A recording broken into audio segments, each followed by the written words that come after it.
আসসালামু আলাইকুম প্রিয় শ্রোতা বন্ধুরা, আমার সামনে আপনারা দেখতে পাচ্ছেন সৈয়দ ইসহাক রহমতুল্লাহ আলাই এবং সৈয়দ ফজলুল করিম রহমতুল্লাহ আলাইয়ের কবর এবং আর অর্থাৎ হযরত পীর সাহেব হুজুরের পারিবারিক কবরস্থান, যেখানে দেখতে পাচ্ছেন যে অনেকেই মাহফিলের আজকে সেই দিন মনোনীত হয়ে গেছে। আমি এমন সময় আপনাদেরকে ভিডিওটা দেওয়ার চেষ্টা করেছি। এই পাশে চরমনি আল কারিম জামে মসজিদ দেখতে পাচ্ছেন আমার সামনে। এখানে কিন্তু মুজাহিদরা পশ্চিম দিকে ফিরে মোনাজাত করতেছে এবং দোয়া করতেছে হুজুরের জন্য বা নিজের জন্য।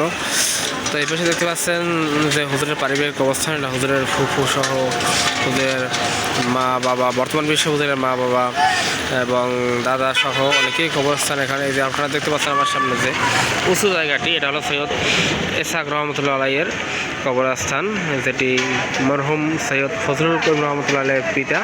এবং পাশে আপনারা আরেকটি সাইনবোর্ড দেখতে পাচ্ছেন, যেটার উপর আসলে তেমন কোনো উঁচু ধরনের মাটি নেই। আপনাদেরকে দেখানোর চেষ্টা করছি আমি এখান থেকেই, কারণ ওখানে অনেকে দোয়া করতেছে। দেখেন, এটা মূলত আপনার এখানে কোনো উঁচু মাটি নেই, উঁচু মাটিগুলো সৈয়দ ইসহাক রহমতুল্লাহ আলাইয়ের। তো আসলে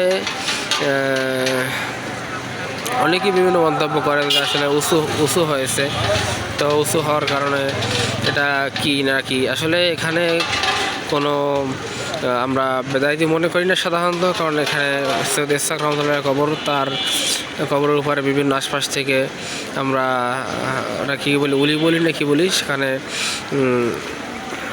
আপনার এটা অটোমেটিকলি, সোজা কথা, এটা অটোমেটিকলি এই বাড়িটা কিন্তু উপর থেকে করছে। আমরা যখন অনেক আগে দেখেছি তখন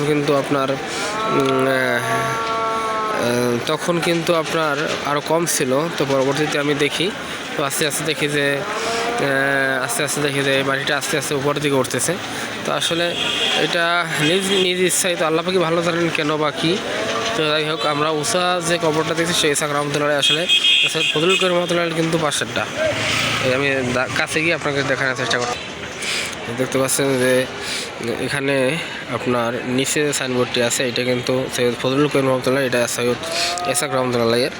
তো আসলে এই জায়গায় তারা চরমনাই দুই রাহাবার শুয়ে আছেন। তো আমরা তাদের জন্য দোয়া করব। তারা আজকে তরিকার কাজ করে দেওয়ার কারণে আজকে তরিকা এ পর্যন্ত হাজার হাজার লক্ষ লক্ষ কোটি কোটি মানুষ আসলে হেদায়েত পেয়েছে, এই তরিকার উসিলা করিয়া আল্লাহ তাআলাকে পেয়েছে।